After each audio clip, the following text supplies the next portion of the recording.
Hello there, everybody, and welcome to Things We Said Today, our weekly virtual roundtable in which we discuss all things Beatles, their history, what's going on now, and what may be happening in the future. And I think we're going to be discussing some of that as we move along. I'm Al Sussman from Beatle Fan Magazine, and I'm here with my three co-hosts. First of all, the host of the syndicated Beatles radio show, Every Little Thing, Ken Michaels. Hi, Ken. Hey, Al. Hi, everybody. And out on the West Coast, the Beatles Examiner and author of a number of Examiner columns on Examiner.com, and that's Steve Marinucci. Steve, hey. Hey, Al. Hello, everyone. And last but certainly not least, our resident musicologist, a longtime contributor to Beatle Fan Magazine, also a longtime classical music reviewer for the New York Times, and currently working for a number of different publications and such, doing all manner of music, you might say, and that's Alan Kozin. Hey, Alan. Hey, Al, how you doing? And hello, everyone. Just fine. Now, we've got one piece of business that I think we're going to take care of first that we've actually been meaning to get to for several weeks, but because there's been so much news, plus two shows ago, we had a great conversation with Fred Velez about the Monkees and especially the current Monkees album, that we never really got to this. And unfortunately, the inspiration for it was the recent passing of Tony Barrow, who was the Beatles press officer from 1962 to 1968, the fellow who came up with the term Fab Four, and was responsible for all of those interesting Beatle fact sheets that came out in the teen magazines in 1964, and also did the liner notes for 3 of the first 4 Beatles LPs in England. And I got to thinking after Tony's passing that the inner circle of the people that were most responsible for the day-to-day workings of the Beatles, is that inner circle is rapidly shrinking, almost to the point where it's almost disappeared. And I made a list of people who were part of, as I said, the inner circle, the people that were responsible for the day-to-day activities of the group. So for instance, there's no wives, there's no girlfriends, even the engineers, people like Jeff Emmerich and Ken Scott and Norman Smith and Chris Thomas are really not on my list, though George Martin is. Without George Martin and Brian Epstein, as far as I'm concerned, the story doesn't happen. The Beatles play out their days in Liverpool as a band, and then probably, they never get farther than there, and eventually break up, and we never hear of them. But because of their crucial entrance into the story at the appropriate times, George Martin and Brian Epstein have to be the 2 most important parts of that inner circle. But also from that inner circle, you've got Neil Aspinall, who was the group's personal assistant and was later on the CEO of Apple Corps. You've got Mal Evans, who was their road manager and later on personal assistant, and was one of their most dependable aides, not only on the road but throughout their whole career, including in the studio. Peter Brown, who was another personal assistant and was one of the board members of Apple at the beginning. Derek Taylor, who was the other press officer for the group along with Tony Barrow in 1963 and 64. Then had a falling out with Brian Epstein, left the group, went out to Hollywood where he did publicity for a number of bands, including the Byrds and Paul Revere of the Raiders and the Beach Boys, etc. And then in 1968 came back to Apple as basically Tony Barrow's successor as the press officer there. So Derek Taylor, Tony Barrow, as I mentioned, Alistair Taylor, who was Brian Epstein's personal assistant and later became the GM of Apple Corps and was the man in that Apple ad that ran in 1968. The sort of musical jack of all trades who could play everything with the headline, "This man has talent." That was Alistair Taylor. Then there was Tony Bramwell, who was the head of Apple Films and later became the CEO of Apple Records. They threw these titles around very, very liberally. Mm-hmm. But Tony was responsible as a producer for several of the Beatles videos. Mm-hmm. So that is at least the list that I came up with of the inner circle. And from that list, there are only two members of that list who are still with us in this life. And that's Tony Bramwell, who is for those of us who are on Facebook, is a very familiar presence, and Peter Brown, who has been something of a non-person in the Beatle world, at least for about the last 33 years because of that book that he and Stephen Gaines wrote in the early 80s called The Love You Make. So my question is, first of all, am I missing anybody? And also, who would you consider of that list? Again, we'll exempt Brian Epstein and George Martin because they are certainly the most important parts of the Beatles inner circle, because they're probably, aside from the four members of the group themselves, they're probably the two most important figures in the entire history of the group. But who would you consider the most important links in that inner circle? Anybody want to?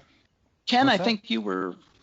I was going to say, I think you covered the major ones there. I think I had a couple of other people who, because they were a part of Apple and also a part of, they worked with the Beatles before then, were Peter Asher, who was only with Apple really for a brief time. Yeah. And also Pete Shotton, only because of his friendship with John, who later went on to run the Apple Boutique. But again, that was for a short period of time. But you're talking about the heavyweights, the ones that you mentioned. So, yeah, I have a tough time deciding who's the most important. But considering the fact that Neil Aspinall was there from the very beginning up until his passing and ran Apple as the CEO and made a lot of decisions with the permission of the four parties, I'd probably say only because of his tenure there, his long association with them, I probably would say Neil. But they're all very important to the Beatles story. Sure. And as far as in Neil's case, a lot of fans were certainly unhappy for many years with a lot of the decisions he made, especially in terms of releasing rarities and releasing albums, releasing things like Shea Stadium. So, but he, as Ken mentioned, was doing it basically with the say-so of the four directors. Right. What about Frida? I mean, I was thinking, because she worked for Brian directly, and running the fan club is really a major part of their early, sort of fan success in a way, and she, stayed through it and got to know them pretty well and all of that. I think she was, an insider in a way too that, she should probably be on the list. Yeah, I thought of Frida, and the only reason I didn't put her on the list was because, for one thing, she was based in Liverpool for basically all of that time. But also, a few months back, Tony Bramwell put out a post on Facebook about a film that supposedly was in its early stages about the fan club secretaries. And I happened to make a comment and asked him if Frida was going to be involved, and he kind of huffily said Frida wasn't the only fan club secretary. I remember that. I remember that. Yeah. I remember that. She wasn't. She wasn't, but still, I think she had sort of seniority among them.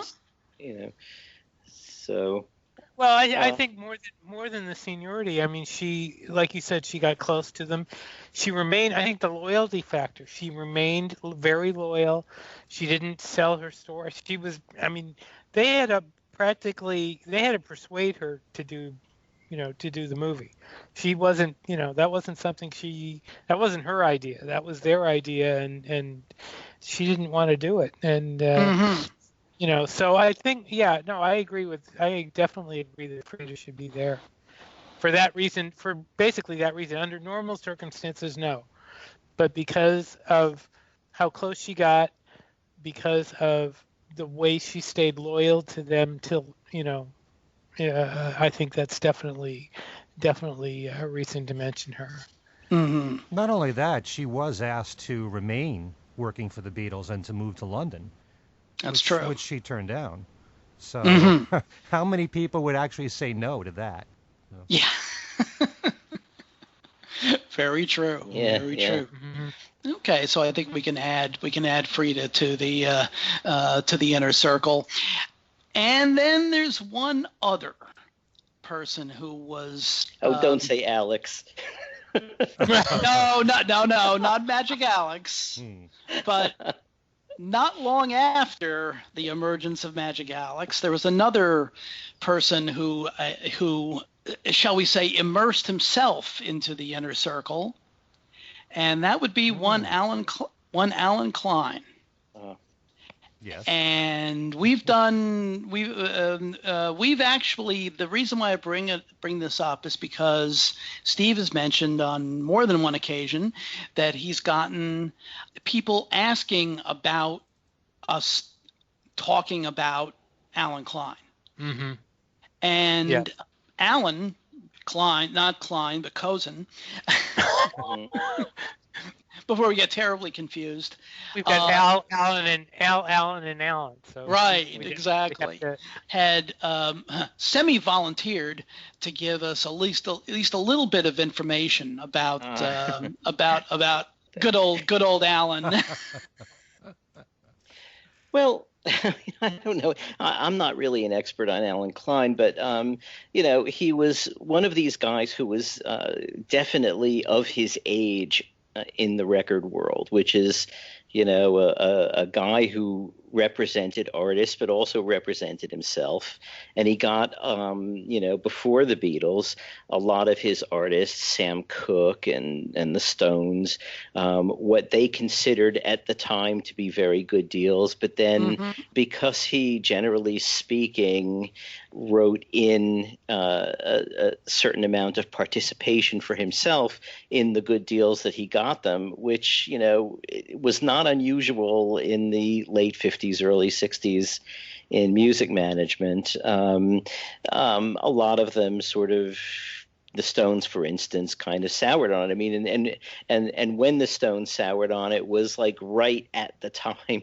I mean, John Lennon took originally Mick Jagger's advice to look into Alan Klein because he had gotten them a really good deal with Decca. And by the time Alan Klein was on the scene fighting for his piece of the Beatles, Mick Jagger apparently was thinking better about it and was warning the Beatles against them. So that was sort of a weird timing, but, and he was a weird opportunist in a lot of ways. He once he got the Beatles, and he got the Beatles, and then they broke up instantly, partly over the fact that he got them, and so he represented the rest of them, apart from Paul individually. I'm not sure what his involvement with Ringo was, but with George, he was involved for quite a while, and that didn't turn out happily. Right. There was a suit over where the money for the concert for Bangladesh went, and who owed what in taxes, and then there was the whole Bright Tunes lawsuit, which was very odd. It was the one where George was sued because My Sweet Lord sort of is vaguely a little bit like He's So Fine, which was published by Bright Tunes, which sued George, and in the process, I mean, to make a long, complicated story short, in the process, George severed his connection with Alan Klein, who then went and bought Bright Tunes. And so that meant that Alan Klein was basically suing his own ex-client, and that was regarded by the judge as a little bit improper, because I mean, you already know all of the strategies and everything of your client. You're now switching sides. There's kind of an inherent conflict in there, and so they allowed Alan Klein to collect only the amount of money that he paid for Bright Tunes, and then in the end, George Harrison ended up buying Bright Tunes, so he owned both songs. Right. And Alan Klein. I'm not sure. I'm not sure what I can add that most people don't know. Well, let's put it this way: in the realm of rock managers, you've got Colonel Tom Parker, who who mismanaged Elvis Presley's career to the point of ridiculousness, so much so that his estate basically had to recoup basically almost all of the money that he was that he should have made in his lifetime after his death. Then you've got people out and out gangsters like Morris Levy. Tommy James, in writing his book, had to wait until Morris Levy and all of his associates were dead before he could actually publish his book. Which for fear. It's an amazing book too. Yeah, it is. But for fear of any reprisals, he had to wait until they were all gone. And then, of course, you've got, speaking of opportunists, you've got Stan Polly, the man who was responsible for the awful story of Badfinger. Unfortunately, the suicides of Pete Ham and Tommy Evans can basically be laid right at the feet of Stan Polly, who completely mismanaged the group, and not only mismanaged them, but also profited a great deal. So, with all of that, where does Alan Klein, what's his place in that pantheon? Well, I mean, he may not have been as bad as those guys and a lot of other guys. I mean, there were a lot of small operators who were out and out crooks, and they were small operators. They didn't get into the headlines. Nobody knew, and they just took advantage of their clients, and that was what the business was. Sure. But yeah, I mean, I don't know. I find Alan Klein was a peculiar guy as well. I mean, when Mark Lewison and Kevin Howlett did a 10-part series for the BBC on John Lennon, they came to New York and interviewed Alan Klein, and Alan Klein said, "Okay, I'm fine doing the interview, but I want to edit the interview, so you have to leave the tape with me." And against their better judgment, they did, and they never got the tape, so he wasn't in the show. And they said it was a good interview too. But I was just thinking generally. I mean, the people you've mentioned as being in the inner circle, I mean, this is a really colorful bunch of characters. I mean, I'm not sure that we know that much about the inner circles of a lot of other bands. We may know their manager and a couple, but but like this is like, Derek Taylor, I got to know him a bit. I mean, he was a very funny, very erudite guy. I mean, he was a great writer. He wrote 2 books, more than 2, 3 I can think of, maybe more.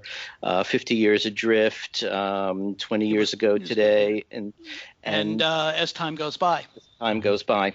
Yeah, and those are they're great books. They're full of Derek's personality. You can hear him talking when you read those pages, and and Neil and Mal. Neil, I think I would agree with Ken, was probably the most important of the people around them. But I want to say I do want to say something on behalf of Peter Brown. Okay, sure.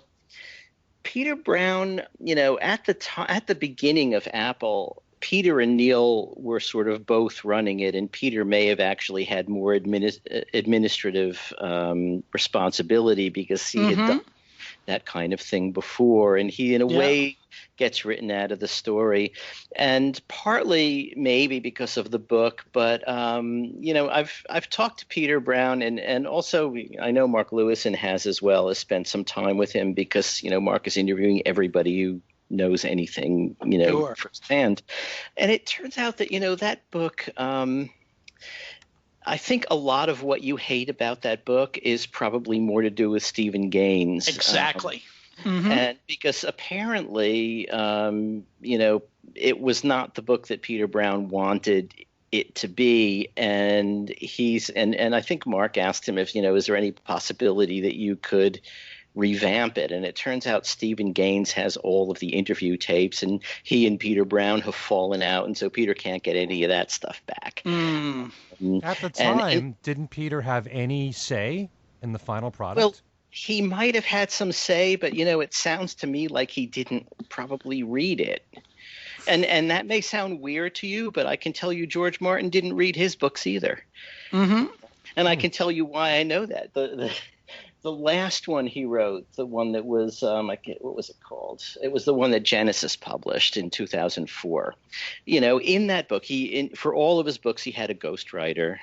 And in this case, it was someone named Oliver Krask. Name is in very, very small print in the book. And I noticed, reading the book, that George Martin finally had the chronology of Pete Best, Andy White, and Ringo Starr correct, and he never has. When he's told the stories, he said, I didn't know Ringo was coming." And that's just not true. The paperwork shows it wasn't true. The actual chronology shows he did know Ringo was coming. He listened to Ringo. He didn't like Ringo. He brought in the session drummer for the next session, and then changed his mind and liked Ringo subsequently, and everything was fine. But for understandable reasons, he doesn't want to say, I didn't like Ringo at first. So anyway, the chronology is correct in the most recent book.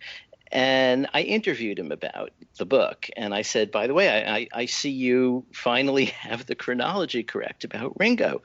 And his response was, well, I didn't know Ringo was coming.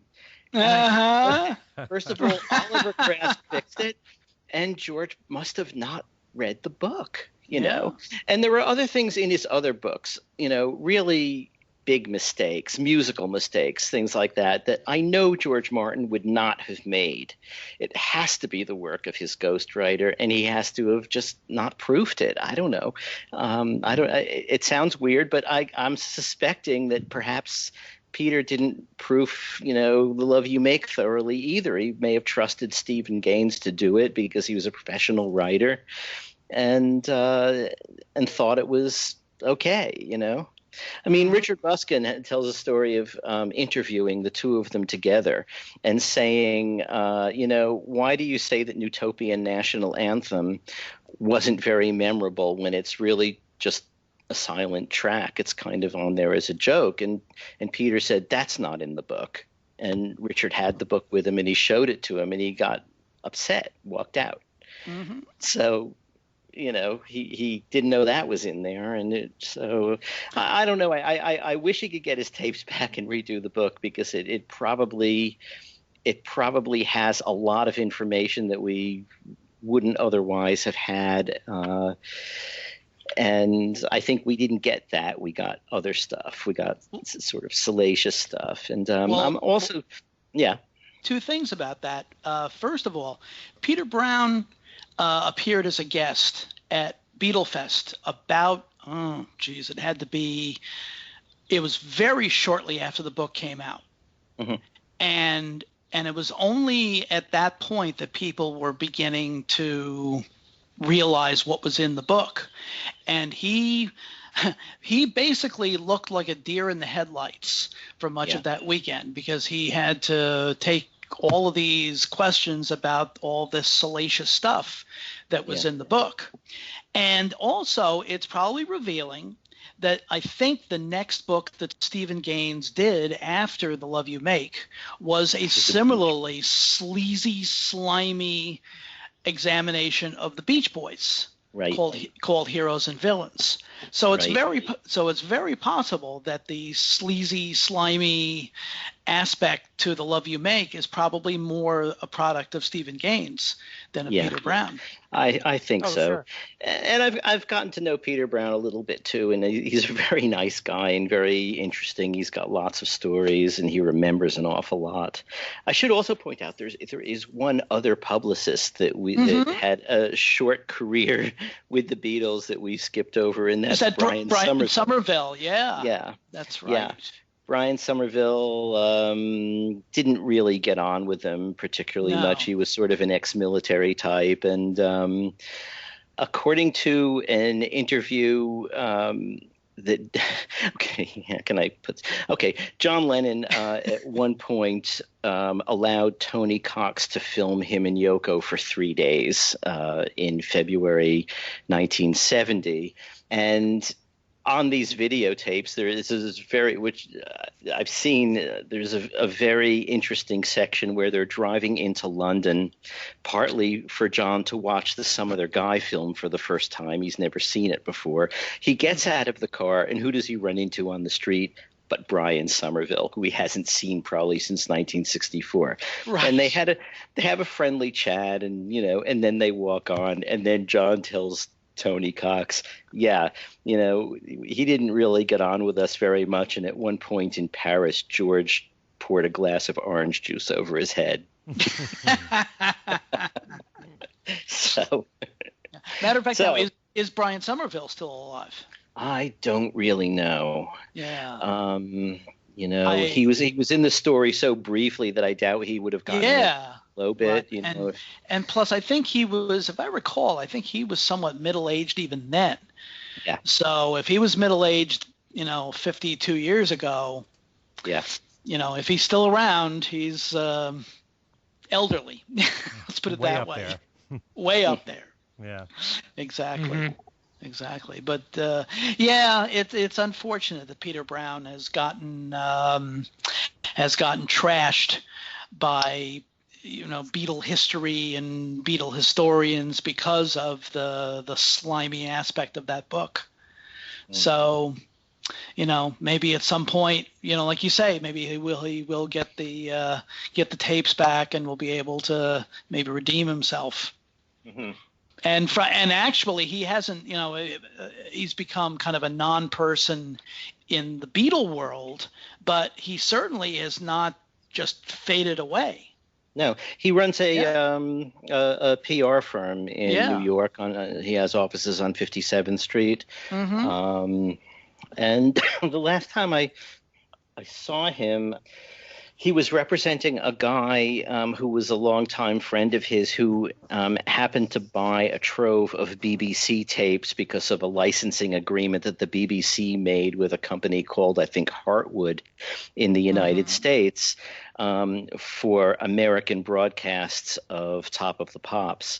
And he was trying to get some publicity about that. And I actually wrote a story that Times never ran because it's all really interesting stuff. The question was whether the company really had the rights to them in perpetuity and what they could do with them, whether they could put them out or, online or whatever. But they had quite a lot of stuff, including quite a lot of Beatles stuff. So Yeah, that was the last time I saw him. When we went out there. There was a warehouse on Long Island, and so on the sort of trip there and back, he told great Beatles stories. And I think he's still in touch with Yoko, and I don't know about the others, but he may be less persona non grata than we think. Mm-hmm. That would be nice. So it looks like other than adding Frida Kelly to the list, I think we've pretty much examined the inner circle. Now we do have another subject to get to, and we touched on this somewhat a few weeks back, but within the last week, the new issue of Beatle Fan Magazine appeared, and in the publisher's notes, Bill King, the publisher of Beatle Fan, talks about an email exchange that he has had with a knowledgeable fan who has been to many McCartney concerts over the years, and talking about the quality of his voice.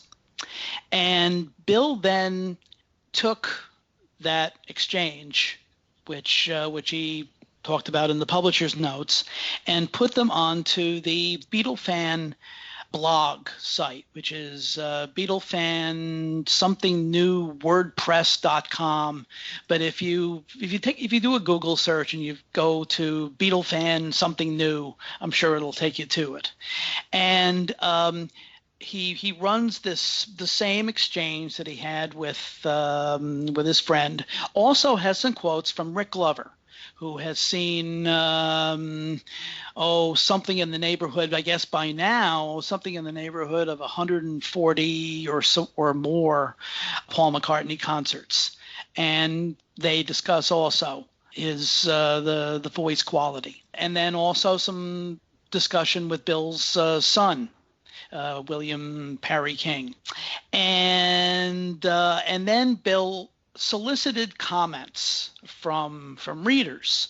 So on the blog site, after the main piece, you'll see a little link saying such and such number of comments. I think the last count I saw was 33 comments, and I threw my 2 cents in, and it's basically people are doing the usual complaining about Paul's voice. And now in a lot of cases, those are people who probably never even go to the shows, but they'll see a YouTube clip of an audience recording. But what seems to be happening is now more and more, even just recently, the interview that Paul did for the BBC, even his speaking voice is beginning to get ragged. Beginning? Well, it's been that way for many years now. Whenever he does interviews. Yeah, I'm trying to give him the benefit of the doubt. Okay. But certainly his singing voice is, and this is on a night-to-night basis, is not what it was. And the couple of points that I made in the comment that I put in the blog piece was that I think, for one thing, he needs to get out of doing stadium shows. Not that he can't sell out stadium shows, he still sells out stadiums, but I think he needs to get out of playing those kinds of huge venues, and with the wear and tear that being on the stage for 3 hours playing in a stadium will naturally do to somebody who is now 74 years old. Also, I think he needs to no longer be on stage for 3 hours.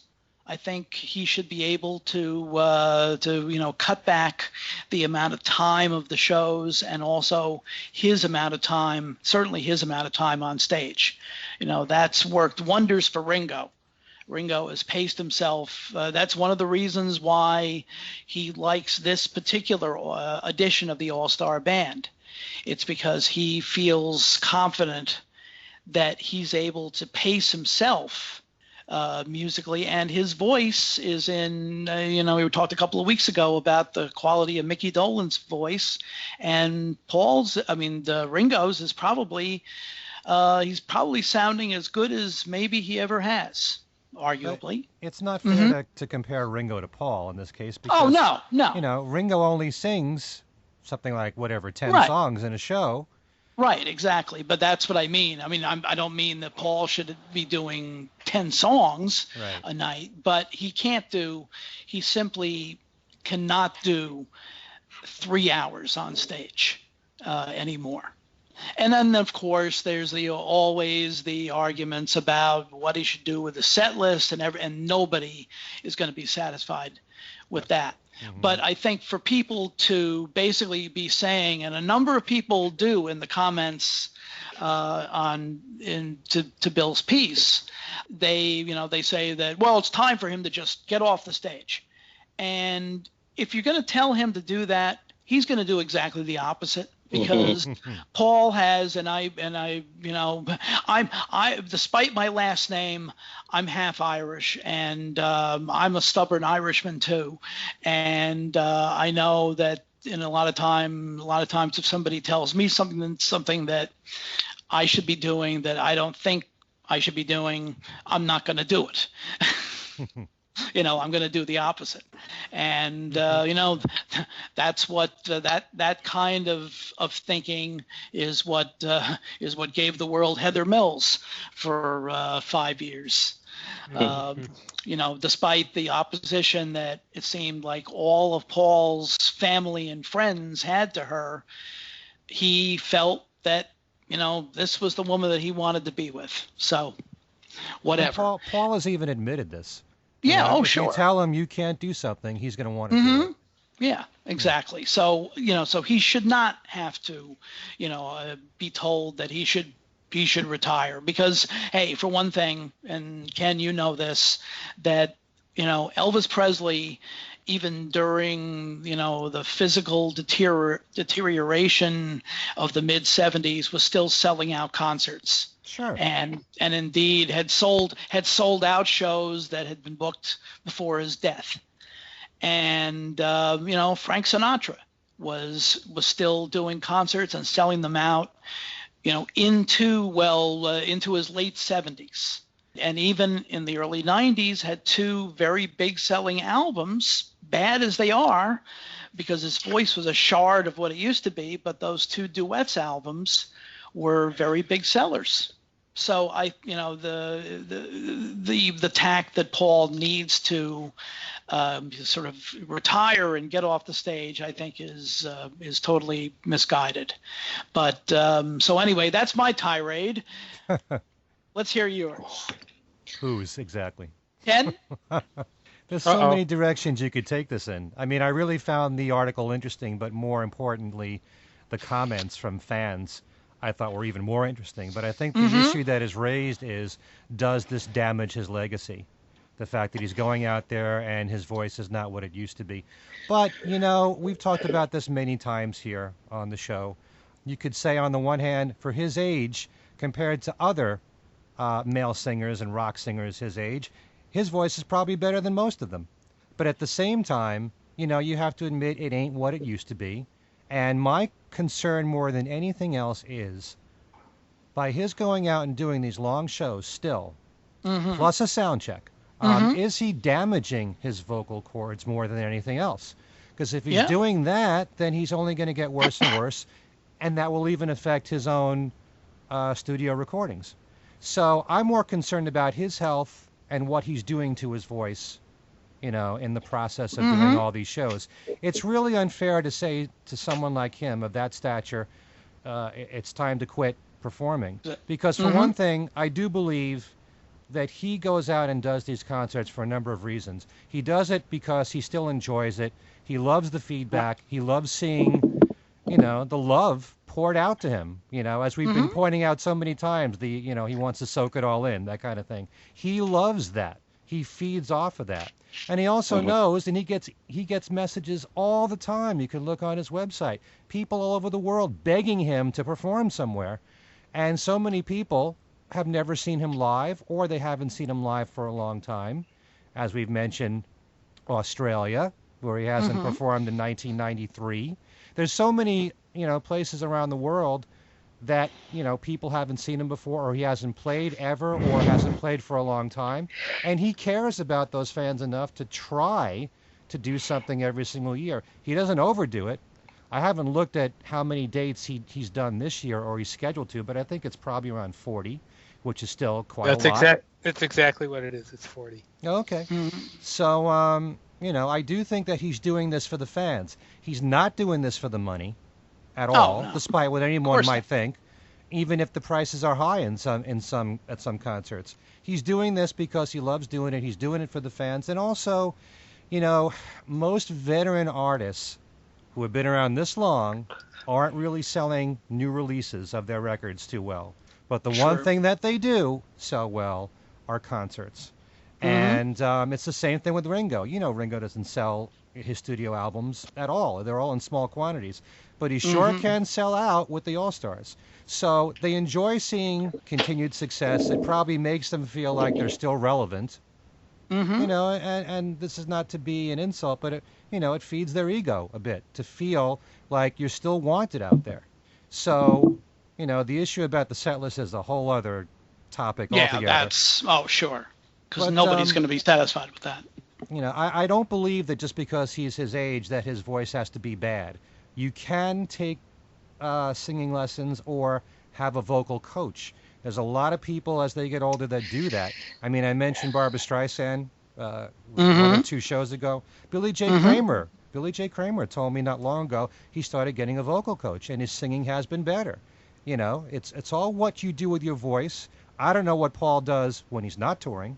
Does he work his voice every day? That's important to know.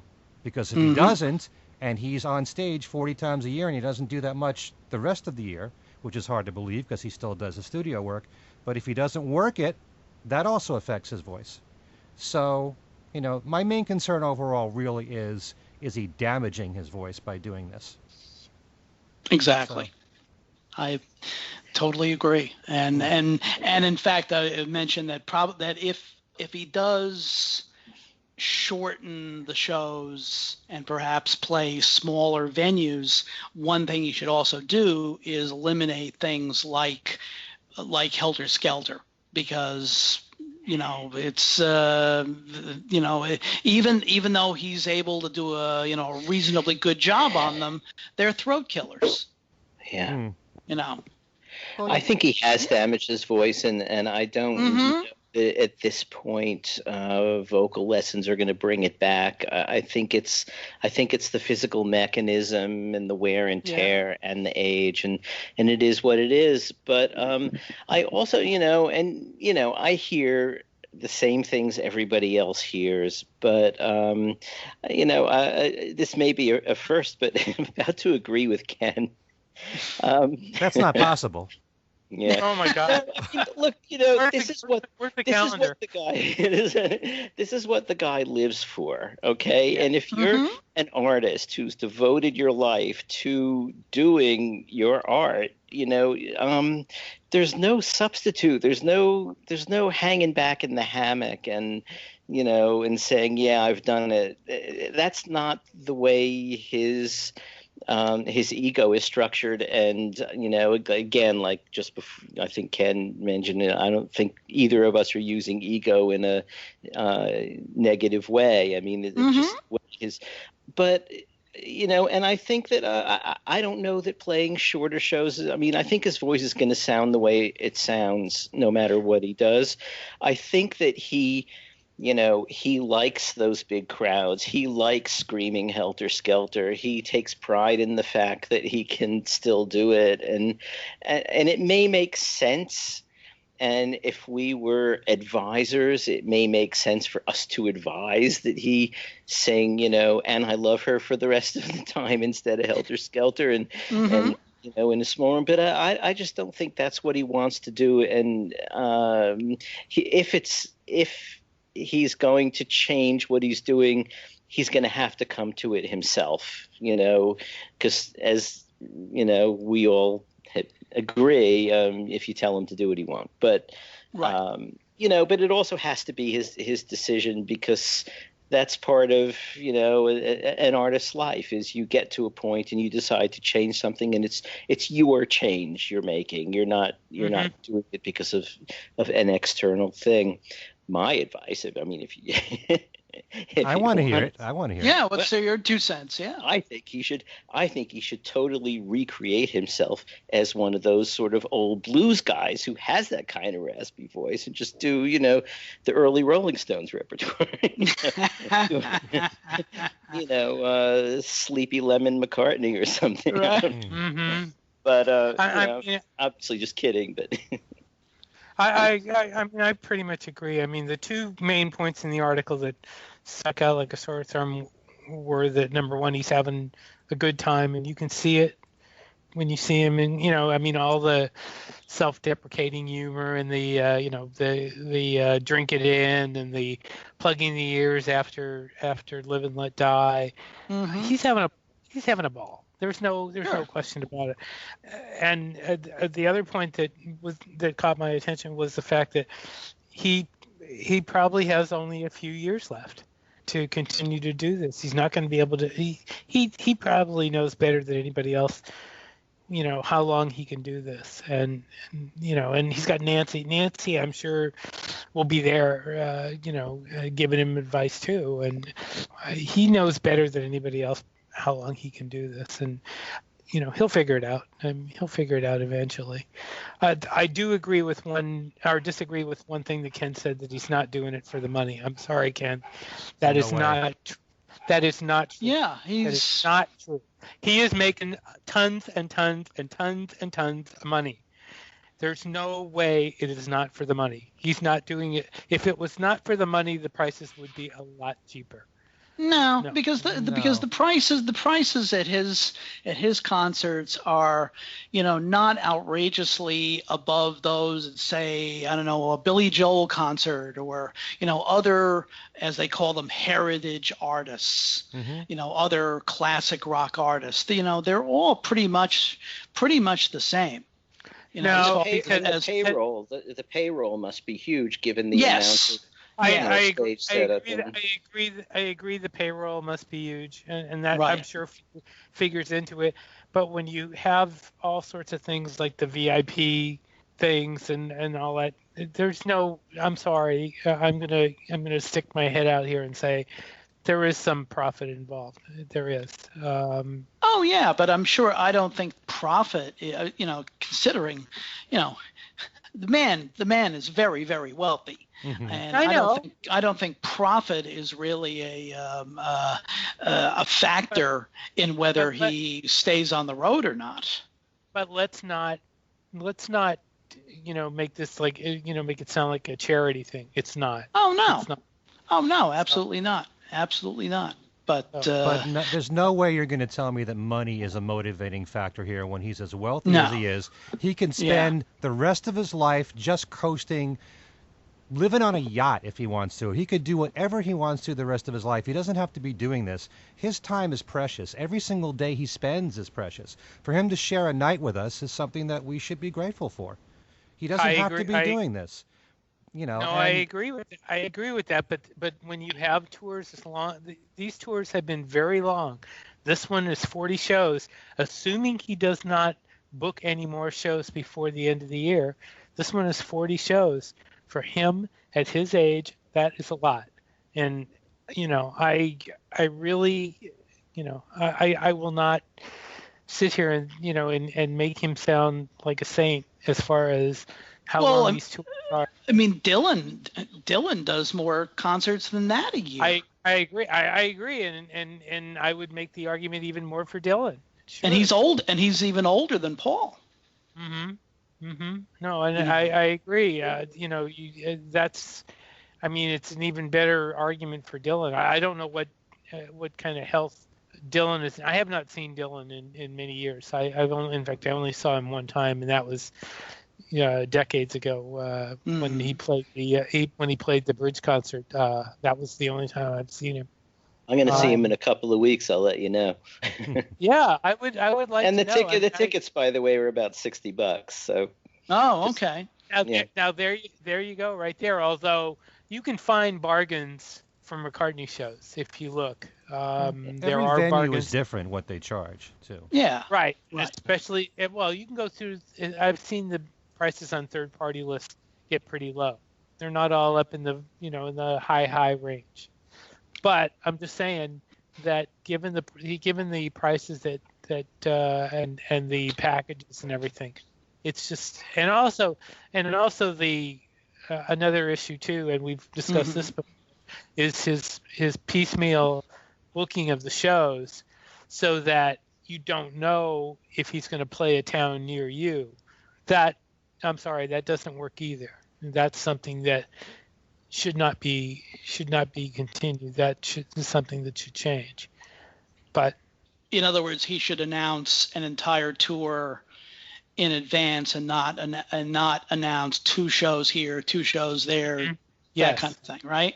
Absolutely, yes. Yeah. Or even a half a tour at a time. You can do that. I mean, there are many artists that do that. Look what the Monkees did. Ringo announced all his tour at once. There's an example. Actually, he added one show. He added a second Ryman show, but after the fact. But I mean, he basically announced the whole tour at one time. But the thing is with Paul, he spreads out his shows. He doesn't do as many. With Ringo, it's a concentrated 1 month or little more than a month, and that's it. Because Paul has to rest his voice, it's spread out over several days with all the shows. And he also tries to fit in festivals, too. So, he also has a family life. He goes back and forth from New York back to England. He visits his family. He's got to figure all that, too. None of that should prevent him from announcing the tours all at once. I mean, I know it's very saying true. If you don't know he's going to be near you, you may plan to go traveling, to some distant show, and then he 2 weeks later announces a show near you. It's kind of not fair for fans, and also it's not very green. I mean, he's supposed to be environmentally savvy, so he would want people, you would think, to travel as little as possible. Let me give you an example of that. I met somebody, and she's probably listening to the show, from San Francisco, who went to see him in Fresno for the opening show, and I believe she told me she's going to Sacramento in August to see him again. And I mean, some people can afford that, but not everybody can. And Fresno is a lot further from San Francisco than Sacramento is. Sacramento is only a couple hours from San Francisco, whereas it's like 5 or 6 hours from San Francisco. So I mean, that's just one example. And I'm sure there are, many people in Northern California who are having the same, issue, and it's repeated all over the place. So, I think that's just a bad way of doing things. But on the subject of money, I recall there was a press conference many years back. It might have been 89-90 tour, around then. But Paul was asked, why his ticket prices at the time were considered high. And he just said, well, I just want the going rate. I want what Madonna's getting. I want what the Eagles are getting. And that's just it. He's not charging more than those people. So I think he feels he's just as worthy as anybody else. So. It's an issue. It's not only the prices that he's charging. It's the fact that he's doing so many shows. He's doing a ton of shows, Ken. That, I think, is a major, that's part of the issue. How does his doing so many shows the issue? I mean, not announcing them, yes, I can understand that. Right, but the quantity of the shows. It's getting back to the amount of money he's bringing in. The tour is bringing in a lot of money. It frequently shows up on the Billboard Bulletin best-selling tours, for a reason, because he's making a lot of money on those tours. But You're being grossing unfair. You're being unfair. Well, here. he is entitled. Right. Yeah. I mean, you just said yourself that he has a limited amount of time left to do this. So if that's the case, why shouldn't he pack in as many concerts as he wants to in order to make as many fans happy that maybe have never seen him or want to see him again?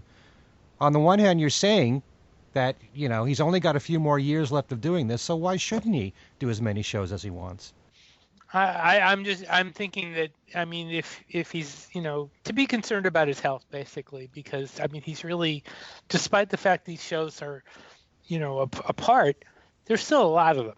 And for somebody at his age, and up on the stage 3 hours, as we've said many times, that show is exhausting. Right. Well, so, as I said, I think what he needs to do is he does need to shorten shorten the shows. Also, basically stop playing stadiums where he has to, blow out his voice for 3 hours, and which he's not doing very much of this time around. A lot of the shows on this tour are small venues. Smaller, I should say. Yeah, but he's still doing a lot of stadiums. Mm-hmm. He's doing a lot of he's doing almost a baseball tour. Yeah, he's doing Fenway. He's doing MetLife Stadium. Right, Citizens Park. He's doing Wrigley Field. Mm-hmm. So he's doing a lot of stadium shows, and and it's not that he, obviously it's not that he can't sell them out. He obviously can, but I think the time has come where that he really needs to scale down the venues and scale down the amount of time that he's on stage. And if you're saying he's doing too many shows, by doing stadium shows, he's covering more people, so he can do less shows. Mm-hmm. Well, anyway, okay. I've said basically what I've said the way I feel about that. So, but also I think that we should you need to talk to a vocal coach about these problems. We're not doctors here, Right. For all that we've said about Helter Skelter and screaming his voice, I've also heard that it's more demanding to sing a song where you have to hold a note for a long time. It's more demanding to sing My Love than it is to sing Helter Skelter.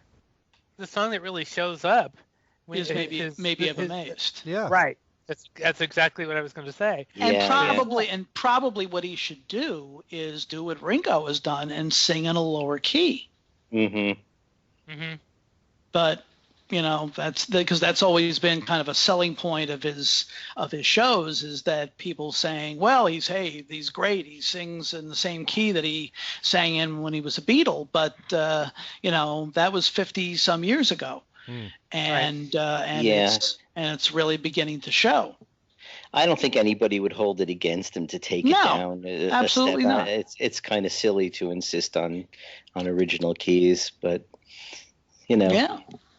Yeah, no, I agree. I don't think anybody would care. I don't think anybody. I don't know how many people would notice. There is one thing in that article that I want to bring up as far as I don't remember who wrote about it, but I do believe that Paul looks his worst when he's doing these TV appearances. Yes. For whatever the reason, he just doesn't come across well singing wise. And certainly the case in point was the Saturday Night Live anniversary show. I mean, that was embarrassing. And I hate to say that about Paul McCartney, but it really was. And he really did. Maybe I'm amazed because Lorne Michaels asked him to do it. But, I can always point to, even going back to 1993, when the last show of the tour was the show in North Carolina, which was broadcast on Fox. And I remember watching that and thinking, God, his voice is just not that good. But it was the last show of the tour too. So why are they televising that one? It just always seems like whenever he's on TV, his voice is not as good, especially when he's been on Saturday Night Live. Yeah, he's been on the show many times now. For whatever the reason, whether his voice hasn't warmed up, I don't know what it is. Yeah, I find that having seen so many shows of Paul, most of the time he's cruising and he's doing fine. It takes him a while for his voice to warm up, and when he does, with the exception of a bum note here and there, he's been fine. But, I am going to see him for a couple of shows, one of which is in Fenway Park, so I'll tell everybody what I think based on that show. Well, we want a full report. You'll get it, and we should have Rick Glover back, because who better to know? We definitely should have Rick back, absolutely. Yeah. But by the way, while we're talking about McCartney, Pure McCartney debuted on the Billboard 200 at number 15. That's decent. And it may have brought in the Beatles one, which came in at number 41. Right. So one thing helped the other. Looks that way.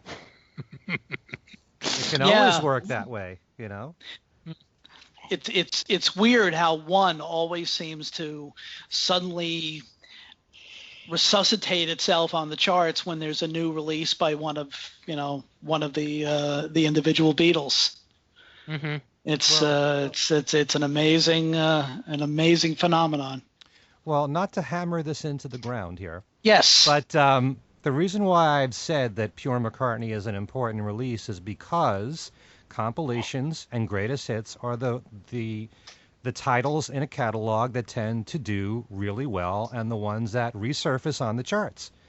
And even if you go to retail stores, and I know there aren't too many, but even if you go to a Target or a Walmart or a Best Buy, and you look in the record section, chances are you're going to find a greatest hits or a best of more so than individual titles. So it's very important because they don't put a lot of regular albums in the bins anymore. They don't have a lot of. They're devoting a lot less space to that. Even that's true. But that's the point. I think of the fact that you can only find a greatest hits in a store these days is simply a measure of how crappy stores are. Yeah, I know, but that is how it is. And if you've got limited space, it's really important to always keep putting out a greatest hits periodically or a compilation. So whether or not you think it's a good collection based on the song selection, that's a whole other issue altogether. But the fact that every 10 years, 15 years, there should be something out there, whether it's physical or digital, that's out there because a lot of people, as I say, casual fans who don't know the catalog, they're more likely to go to that. It also came in at number 9 on the top album sales chart, and the Beatles one is also on that chart too at number 31. Back in. So you notice how the Beatles one is doing well, and the Beatles albums from Please Please Me through Let It Be are nowhere on there. So that proves my point. The top album sales chart is only 50. I didn't really look down on the Billboard 200, but I did. But yeah. Oh, okay. Thank you. That's the only Beatles album on there, Beatles one. Right. So. Okay. And it always seems to be that way. That's what I mean about the continuing phenomenon of one. The fact that it always seems that no matter what new album there might be, either a new album or a new compilation or something by one of the other Beatles, suddenly one materializes back in the upper reaches of the charts. It's so now we know the secret plan. I guess that's it. Having totally blown the marketing of one when it came out, they're now going to be releasing this 8 days a week film so that people will go buy one. I'd be willing to bet that when 8 days a week is released, I guarantee you the following week one will be in maybe even the top 20. Well, assuming they don't put out a compilation for 8 days a week, which it'll probably end up because it'll have songs from all over the place. We don't know that yet, but yeah, we haven't. There's been nothing about a soundtrack. No. By the way, Pure McCartney also was number 2 in the top rock albums. Okay. To continue the discussion, so. Yeah, but to drive this case even further, before the Beatles one was released, I would always look at the Billboard charts, whether it's the top 200 or the catalog album charts. And usually when Beatles albums resurface on there, it's always the later albums from Sgt. Pepper on. But almost always the Red and the Blue are on there. Or they were before the one album. Before one, yes. And they were the best sellers. They really were. Yeah. So that again proves why greatest hits and compilations are so important and important to discuss. So should we discuss them every week? No, I think just to make things easier on you, Steve, every other week. Right. Okay. Let me say something very quickly. I discovered Periscope this week, And there's a group on Periscope that if you have Periscope from Ottawa every Thursday called Dad Band that plays Beatle covers on acoustic guitar and using also kazoo. It's a very funky type of situation, but it's fun to sit there and listen to it. Some they do okay, some they do actually pretty good. I think the one that was really interesting, believe it or not, was A Day in the Life. But anyway, it's their website is, and I promised I'd mention them. So guys, I kept my promise. It's dadband.ca is their website, and you can find them on Periscope on Thursday. Just do a search for Beatles. So there we go. And I guess there have been Paul concerts on Periscope. There have been other things too. I think the Bootleg Beatles, the European tribute group, did some broadcasts yesterday. But there are a few Beatles things out there. I think Paul, there's actually been some Paul stuff, not from Paul, but people have broadcast beginnings of Paul concerts on Periscope. But it's a lot of fun. I've been watching. I found it last week during the House of Representatives sit-in. And I've been watching people do things in London. There's one lady in New York, Mary, that actually has gone to Strawberry Fields and has gone by the Dakota. And the Dakota is being remodeled at this point. They've got scaffolding all over it. So we're doing some work there. But it's Periscope I found is a lot of fun. So there you go. Okay. Interesting.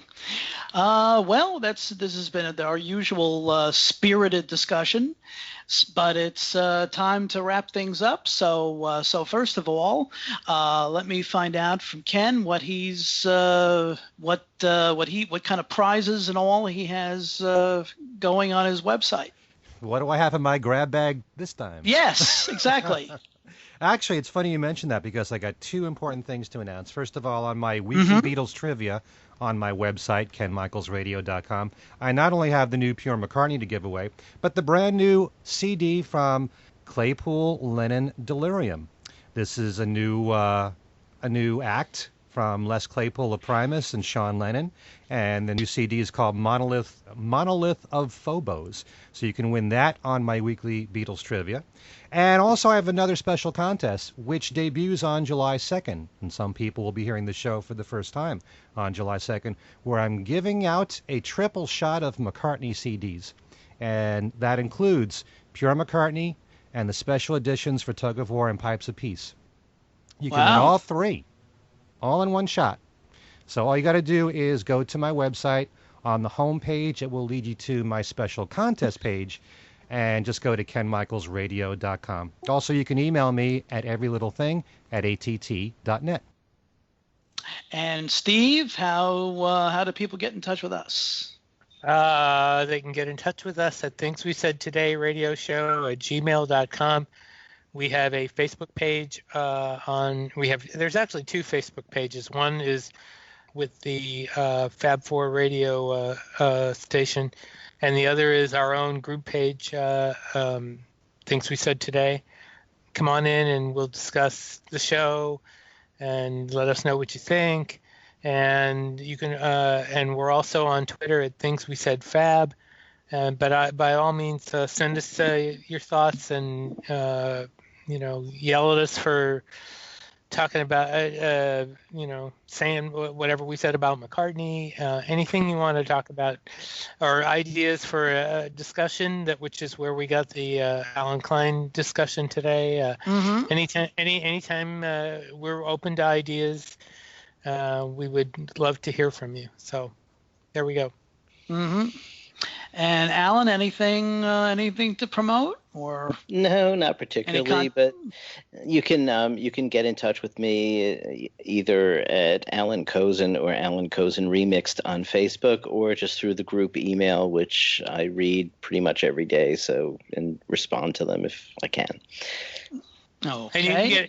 And you can get a hold of me at BeatlesExaminer@gmail.com, and I'm on, as the introduction says, I'm on Examiner.com. I do Beatles Examiner, McCartney Examiner, George Harrison, Ringo Starr, and God knows all sorts of other monkeys, you name it. Weird Al, I do it. I write about music. That's my thing. There we go. This is true.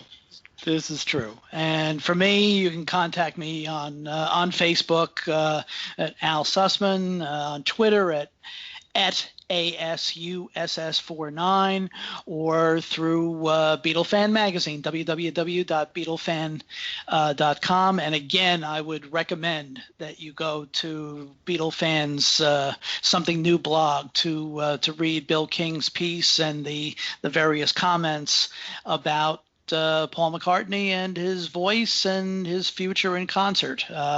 And again, it's www.beatlefan.somethingnew.wordpress.com. But as I said, if you do a Google search, put Beatle Fan Something New, it'll take you there. Actually, and once you read that piece, if you scroll down to the bottom and click on the previous piece, it's a really nice piece by Bruce Spicer. Yes, about Tony Barrow. So there we are. Yep. Yep, absolutely. A wonderful piece. And by the way, in the new issue, there's a great piece that Bruce has done on the Butcher cover, and an excellent piece by Kid O'Toole about a medium is the message type of piece about the way John Lennon and Yoko used advertising to basically sell peace. Mm-hmm. It's a great piece, and if for those of you who subscribe to Beatle Fan, unfortunately you can't get it in stores too much anymore because all the stores that used to carry it are gone now. But it's still available via subscription. So I recommend the new issue very, very much. So anyway, we've had a great discussion, and it's time for us to head on out. So for Ken Michaels and Steve Marinucci and Alan Kozin, this is Al Sussman. Thanks for listening, and we will see you next time.